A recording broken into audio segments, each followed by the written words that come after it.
பேருந்து டிக்கெட்களில் விளம்பரங்கள் வழங்க திட்டம் தொடர்பாக தமிழக அரசு அறிக்கை ஒன்றை வெளியிட்டிருக்கிறது. தொடர்பான மேலும் விவரங்களை தருவதற்காக செய்தியாளர் நந்தினி இணைப்பில் இருக்கிறார். நந்தினி, வணக்கம். முழு விவரங்கள்.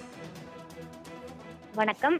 பேருந்து டிக்கெட்டுகளில் விளம்பரங்கள் வழங்க திட்டமிடப்பட்டிருக்கிறது. வருவாய் உயர்த்த தமிழ்நாடு அரசு நடவடிக்கை மேற்கொள்வதாக தகவல் என்பது வெளியாகியிருக்கிறது.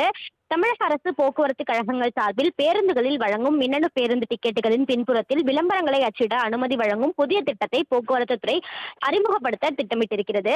இந்த திட்டத்தின் கீழ் விளம்பரங்களை வெளியிட விரும்பும் நிறுவனங்கள் டிக்கெட் அச்சிட பயன்படும் பேப்பர் ரோல்களை தங்களது சொந்த செலவில் வழங்க வேண்டும் எனவும், அதற்கு பதிலாக அந்த டிக்கெட்டுகளின் பின்புறத்தில் தங்களது நிறுவன விளம்பரங்களை அச்சிட அனுமதி வழங்கப்படும் எனவும் தெரிவிக்கப்பட்டிருக்கிறது. இதன் மூலம் அரசு போக்குவரத்து கழகங்களின் டிக்கெட்டுகள் அச்சிடும் செலவு குறைவதுடன் மாற்று வருவாய் ஆதாரங்களும் உருவாகும் என அதிகாரிகள் தெரிவித்திருக்கிறார்கள். 6 மாதங்களுக்கு தேவையான மின்னணு டிக்கெட் பேப்பர் ரோல்களின் மதிப்பு சுமார் 9 கோடி என கணக்கிடப்பட்டிருக்கிறது. இந்த திட்டத்திற்கான உற்பத்தியாளர்கள், சிறு குறு மற்றும் பெரிய தொழில் நிறுவனங்கள், விளம்பர நிறுவனங்கள், அச்சகங்கள், அங்கீகரிக்கப்பட்ட விற்பனையாளர்கள் மற்றும் முகவர்கள் ஆகியோரிடமிருந்து டெண்டர்கள் வரவேற்கப்படுகின்றன. அரசு போக்குவரத்து கழகங்களின் நிதி சுமையை குறைத்து புதிய வருவாய் வாய்ப்புகளை உருவாக்கும் முயற்சியாக இந்த திட்டம் பார்க்கப்படுவது குறிப்பிடத்தக்கது. பேருந்து டிக்கெட்களில் விளம்பரங்கள் வழங்க திட்டம் தொடர்பாக தமிழக அரசு அறிக்கை ஒன்றை வெளியிட்டிருக்கிறது. தொடர்பான மேலும் விவரங்களை தருவதற்காக செய்தியாளர் நந்தினி இணைப்பில் இருக்கிறார். நந்தினி, வணக்கம். முழு விவரங்கள். வணக்கம். பேருந்து டிக்கெட்டுகளில் விளம்பரங்கள் வழங்க திட்டமிடப்பட்டிருக்கிறது. வருவாய் உயர்த்த தமிழ்நாடு அரசு நடவடிக்கை மேற்கொள்வதாக தகவல் என்பது வெளியாகியிருக்கிறது.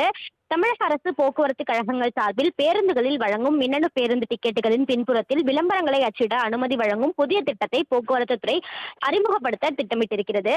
இந்த திட்டத்தின் கீழ் விளம்பரங்களை வெளியிட விரும்பும் நிறுவனங்கள் டிக்கெட் அச்சிட பயன்படும் பேப்பர் ரோல்களை தங்களது சொந்த செலவில் வழங்க வேண்டும் எனவும், அதற்கு பதிலாக அந்த டிக்கெட்டுகளின் பின்புறத்தில் தங்களது நிறுவன விளம்பரங்களை அச்சிட அனுமதி வழங்கப்படும் எனவும் தெரிவிக்கப்பட்டிருக்கிறது. இதன் மூலம் அரசு போக்குவரத்து கழகங்களின் டிக்கெட்டுகள் அச்சிடும் செலவு குறைவதுடன் மாற்று வருவாய் ஆதாரங்களும் உருவாகும் என அதிகாரிகள் தெரிவித்திருக்கிறார்கள்.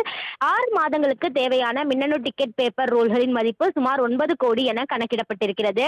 இந்த திட்டத்திற்கான உற்பத்தியாளர்கள், சிறு குறு மற்றும் பெரிய தொழில் நிறுவனங்கள், விளம்பர நிறுவனங்கள், அச்சகங்கள், அங்கீகரிக்கப்பட்ட விற்பனையாளர்கள் மற்றும் முகவர்கள் ஆகியோரிடமிருந்து டெண்டர்கள் வரவேற்கப்படுகின்றன. அரசு போக்குவரத்து கழகங்களின் நிதி சுமையை குறைத்து புதிய வருவாய் வாய்ப்புகளை உருவாக்கும் முயற்சியாக இந்த திட்டம் பார்க்கப்படுவது குறிப்பிடத்தக்கது. தங்களின் முழு விவரங்களுக்கு நன்றி, நந்தினி.